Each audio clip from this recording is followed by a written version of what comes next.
On tonight's summary of the Israel-Hamas War, day 146, over 112 people killed in northern parts of the Gaza Strip as Palestinians swarmed on aid trucks and were fired upon by the IDF. Conflicting reports emerging as to what exactly happened.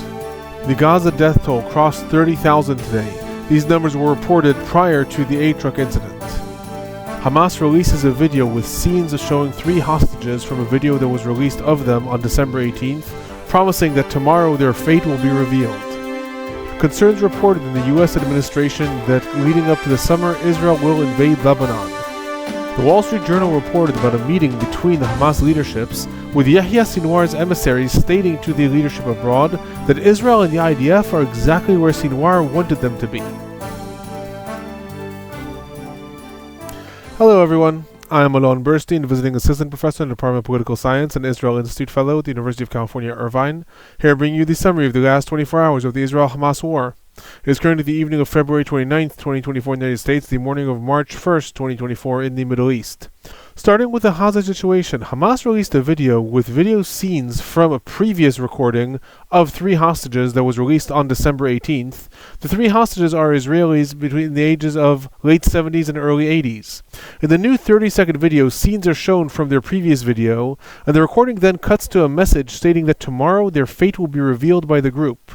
In the past, Hamas has published such promises prior to reports that hostages were killed as a result of IDF bombings. We will likely learn more about this tomorrow. Other news, the Israeli delegation returned from Qatar today as planned, stating that incremental progress was made in the negotiations, but no breakthroughs were yet noted. The delegation is due to return to Qatar once Hamas's answer to the ongoing proposal is given. Other news, in a statement made today, Israeli Prime Minister Netanyahu reiterated his demands that Israel receive a list of the live and dead hostages prior to finalizing negotiations. Netanyahu added this term after the Paris summit regarding the terms for each side before negotiations were concluded. Hamas is yet to respond. Different Saudi news sites quoted Hamas officials today, stating that they informed negotiators that they will submit their final draft regarding the hostage deal next week. Moving on to the Gaza Strip, there was a barrage of rockets sent from the Gaza Strip targeting the southern parts of Israel. These targeted the areas of Sderot, Irvine, Nir Am, and Kfar Aza. Regarding the fighting in the Gaza Strip, in the northern parts of the Gaza Strip, there's ongoing fighting in the Zeitoun area. The IDF reported uncovering a weapons manufacturing site and destroying it, finding large weapons caches around it as well. 5 active launching sites were found and destroyed, and substantial air and drone activity were noted throughout the Zeitoun area. In addition, both the IDF and the al-Qassam brigades reported similar incidents in this area, however each taking credit for them. The IDF reported destroying several buildings that Hamas had rigged with explosives and destroying several attack tunnels. In turn, the al-Qassam brigades reported that they had detonated buildings that they had rigged with IDF soldiers in them, and also detonated 2 tunnels near where IDF soldiers had been held up. So what is very likely is that those incidents did occur, however we don't know which one of the sides actually carried out those detonations. In the central parts of the Gaza Strip, substantial bombings were reported in the refugee camps of al-Nusseirat and al-Bureij. Palestinian Wafa News Network reported at least 25 Palestinians were killed in these bombings. I'll remind everyone that the IDF has not actually carried out a full-scale invasion of these camps. It is around the outskirts of the camps carrying out a lot of operations. However, the bombings internally right now may be leading up to an invasion that may occur if a hostage deal does not go forth. In the southern parts of the Gaza Strip, the bulk of the fighting remains in the Han Yunis area. Fighting continues in the western parts of the city, with joint IDF attacks from the ground and from the air. In one instance, a Hamas unit was seen trying to lay mines under a road and was attacked from the air and killed. In addition, in the eastern parts of the city, in the Abasan region, ongoing gun battles are reported as the IDF is continuing to expand its activity in those areas. Other news related to the Gaza Strip, Israeli settler protesters organizing a return to Gaza march from Israel burst through the Erez crossing in the northern parts of the Gaza Strip today. Dozens of them tried to burst through, and 9 reportedly succeeded actually entering the Gaza Strip and were pursued by the IDF into Gaza. 9 of these people were caught 500 meters into the strip, and they were arrested. Other news, U.S. Secretary of Defense Lloyd Austin was asked today at a press conference about how many women and children have been killed in the Gaza Strip. He stated 25,000, adding that Israel can and should do more to protect civilians in Gaza. Shortly after that, the Pentagon retracted Austin's statements, clarifying that he was referring to the numbers cited by the Hamas-run Palestinian Health Ministry, and that it included all Palestinians killed in the Gaza Strip, not just women and children. In addition to this, the IDF spokesperson Daniel Hagari stated today that, according to IDF estimates, some 13,000 terrorists, including Hamas, Palestinian Islamic Jihad, and other operatives, have been killed so far in the Gaza Strip. The main news coming out of the Gaza Strip, and I combine this with the section on humanitarian aid, comes to an incident that relates to Palestinians trying to get to humanitarian aid trucks that enter the northern parts of the Gaza Strip. So the Palestinian Health Ministry in the Gaza Strip reported that 112 Palestinians have been killed and some 760 were injured in an incident that occurred in the northern parts of the Strip, as a convoy of aid trucks got to the Al-Rashid area and the al-Nablusi Square in Gaza City. Now, there's conflicting reports about what exactly happened, so I'll start by stating that the undisputed facts are that between several hundreds to thousands of Palestinians rushed onto the trucks. IDF forces securing the convoy and the area opened fire at some point, and the resulting casualties are what happened after this incident. From here, different versions exist. Local sources stated that the IDF opened fire against the crowd, some of them saying that live bullets were fired, and others saying that tank units in the area opened fire as well, and that this caused this massacre that was reported. In turn, the IDF claimed in response that the IDF was escorting the convoy to safety, and soldiers did not fire into the crowd, but only opened fire towards Palestinians who were endangering the soldiers. According to the IDF statement, less than 10 Palestinians were killed by IDF fire, and the rest were killed in the stampede or were hit by trucks as the trucks tried to move forward. Later, it was also reported in an inquiry that the IDF put out that the convoy included 38 trucks that entered through the Kerem Shalom crossing, then traveled from the Netzarim or Nusseirat corridor north, and that the IDF was escorting them from that point. Reportedly, they headed north towards the marina and the Rimal area of Gaza City. The IDF also published pictures showing thousands of Palestinians rushing the trucks, saying that several dozens were killed as a result of this stampede and being hit by the trucks as they tried to tackle them. At some point, according to this report, the Palestinians' crowds moved towards the IDF tank units in the area, and then that's when the IDF opened fire. The IDF also added that later it was reported that armed Palestinians fired at the trucks further north near the Sheikh Ajalin area. Some news sites quoted Hamas officials in response, stating that the group is going to suspend negotiations as a result of this incident. However, two Saudi news networks later quoted different Hamas sources, stating that if such an incident occurs again, Hamas will walk away from negotiations. Regarding casualties, no IDF soldiers reported killed in the Gaza Strip in the last 24 hours. The total number of IDF soldiers killed in the Gaza Strip since the invasion began remains 242. Two IDF soldiers were reported injured in the Gaza Strip in the last 24 hours. The total number of IDF soldiers injured in the Gaza Strip since the invasion began is 1,431. The Palestinian Health Ministry, that is reporting these numbers prior to those 8 truck incidents, reported that 81 Palestinians were killed in the Gaza Strip in the last 24 hours, bringing the total number of Palestinians killed in the Gaza Strip since the war began to 30,035. So now the death toll has crossed 30,000, although again I will state that is prior to that truck incident. A total of 70,547 Palestinians reported injured in the Gaza Strip, and there's still estimated between 7,000 and 8,000 Palestinians are buried under the rubble and presumed dead. Moving on to the West Bank, a Palestinian carried out a shooting attack at a gas station near the Eli settlement today, in an area near Turmus Aya and Lubna Sharkia. 2 Israelis were killed, including a 16-year-old. The attacker was reportedly from the Kalanda refugee camp and was an officer in the Palestinian police force in the West Bank. In response, Israel's Minister of National Security Itamar Ben-Gvir and Finance Minister Bezalel Smotrich called for further restrictions on Palestinians in the West Bank and blocking roads and villages, and for an expansion of settlements, stating that this will explicitly be an appropriate Zionist response. Other news, as the IDF attempted to dismantle an unauthorized settlement near Ramallah, settlers reportedly torched cars along the road, trying to block IDF soldiers from getting to the site. It was not clarified in this report if the IDF did manage to actually get to the site and dismantle this unauthorized settlement or not. Regarding IDF activity, substantial IDF activity was reported in the Beit Awa area near Hebron. Reportedly, confrontations erupted as the IDF entered trying to carry out arrests. 1 Palestinian was killed and 2 were injured. Similar events developed in the Beit Furik area in Nablus, and 1 Palestinian was killed there as well. Other IDF activity was reported in the Kalanda refugee camp as the IDF started mapping out the home of the attacker from Eli. Other news related to the West Bank. 50 Palestinian prisoners who were arrested after October 7th and held in administrative custody in IDF prisons were released today into the West Bank. The Israeli Shabak and the IDF reported this release was done due to the need to make room in prisons for higher threat arrests that need to be carried out before the month of Ramadan. In turn, Israel's Minister of National Security Itamar Ben-Gvir stated that this was a gesture made by the Shabak for Ramadan and accused the Shabak of being lax on terrorism.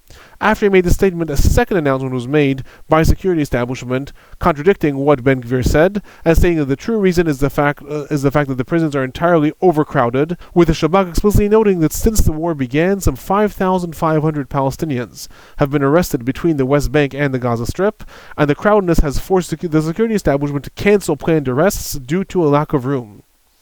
Other news in relation to the ongoing coordination regarding Ramadan and Palestinian access to the Al-Aqsa Mosque, after the War Cabinet reportedly assumed authorities for restrictions and curfews and removed them from the Minister of National Security Ben Gvir, it was reported today that the Israeli Shabak has stopped sending delegates to meet with Ben Gvir, citing that against regulations, the statements that are made in these different briefings are leaked and that cell phones are brought into these meetings.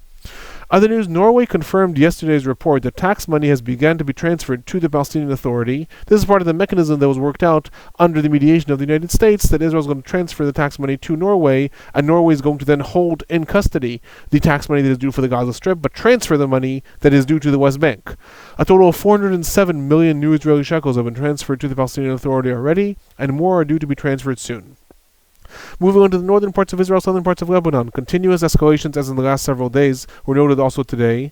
Rockets and missiles were sent from Lebanon targeting the northern parts of Israel, specifically targeting the areas of Goranot Galil, Goren, Adamit, Alon. There's also a direct hit of a rocket on the road between Alon and Ya'ara. There was a substantial barrage of rockets sent towards Shlomi. In addition to unusual firing of rockets towards Haifa was noted. An interception was seen above the areas of Ivtin and Kfar Hasidim in the Krayot area. Regarding IDF activity, IDF warplanes attacked a Hezbollah structure after Hezbollah operatives were seen entering into it in the Bleda village. Other attacks were carried out along the border in the Misal Jabal area, and Hezbollah targets were also attacked in the Jabal Balad region. Raids were also reported being carried out against launching sites in these areas. In addition, Al Miyadin reported artillery fire in the area of Anakora. Hezbollah announced that 3 more of its operatives were killed in these various retaliations in the last 24 hours. The total number of Hezbollah operatives that the group says have been killed since the war began is 222. The IDF says that the number of Hezbollah losses is in fact much higher. Other news, Lebanese Prime Minister Najib Mikati gave an interview to Reuters today, stating that he is sure that if Israel would stop its fire, Hezbollah would do the same. He added that a hostage deal between Israel and Hamas that would include a truce in Gaza is on the horizon and could be implemented already next week, adding that if such a truce is reached, Israel and Lebanon could enter into intensive negotiations, and this would take several weeks, but they could reach what he calls a long-term stability in the south. He added that Amos Hochstein, the special envoy of the United States, is going to return to Lebanon soon. Other news, CNN reported today that there is growing concern in the United States intelligence and the U.S. administration that Israel will carry out an invasion of Lebanon towards the end of the spring or the beginning of the summer if a diplomatic resolution is not reached between the countries. It quoted sources stating that there are those in Israel's military and political establishment who are actively pushing for this, and this is causing more and more concern in the United States, and that a task force has even been established within the U.S. intelligence in order to try to assess what will be the implications of such an invasion. News related to Syria. The Syrian Human Rights Observatory reported explosions in the southwest areas of Damascus today, attributing these to an Israeli attack. The attack was also noted in the Voice of Capital radio. However, no information was given regarding what was the actual target of this attack. In addition, El Miyadin reported the drone attack carried out against a car in the El Qusayr area. This is along the Syrian-Lebanese border in the northern parts of Lebanon. The Saudi Al-Hadith also reported that people were killed and injured in this attack. However, again, no information was given regarding who the targets of this attack actually were. Regarding some of the regional developments, the U.S. Central Command reported that the U.S. military intercepted 6 nautical missiles and a drone that threatened the United States and other ships in the Red Sea. There is no other news given regarding any activity in the regional developments. This has been a fairly quiet situation since the attacks on Tower 22 in Jordan and the U.S. retaliations. I remind everyone that was reported several days after that attack that Iran has actually asked its militias to dial down the attacks for fear of a regional escalation. However, as we are leading up to Ramadan in the next 2 weeks, it is possible that we'll see more activity coming out from the Iranian-affiliated militias.